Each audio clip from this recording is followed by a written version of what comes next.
के इंसाफ के अरकान का कल कौमी असम्बली जाने का प्लान मुलतवी हो गया है। अरकान का लक़ैब पख्तूनख्वा हाउस में भी जमा नहीं होंगे। पीटीआई अरकान ने इस्तीफों की तस्दीक के लिए कौमी असम्बली आना था। फैसला स्पीकर कौमी असम्बली की अदम दस्तयाबी के बायस किया गया है। इमरान खान ने कल केपी हाउस में अरकान से खिताब भी करना था। आपको बता रहे हैं कि तहरीक इंसाफ के अरकान कल कौमी असम्बली जाना था, लेकिन उनका प्लान मुलतवी हो गया है। नुमाइंदा खुसूसी अब्बास शबीर से तफसीलात जान लेते हैं। बताएगा अब्बास शबीर।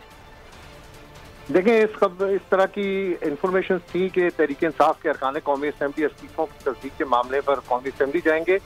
कुछ अरकान को ये कहा गया था कि केपी के हाउस जमा होना है, लेकिन स्पीकर चूंकि अब पाकिस्तान में मौजूद नहीं है और जो सीरियसनेस है हुकूमत की इस्तीफों की तस्दीक के हवाले से, उस पर तहरीक इंसाफ ने अब ये फैसला किया है कि कल अरकान कौमी असम्बली इस्तीफों की तस्दीक के लिए कौमी असम्बली सेक्रेटेरिएट नहीं जाएंगे, ना ही खैबर पख्तूनख्वा हाउस में जमा होंगे।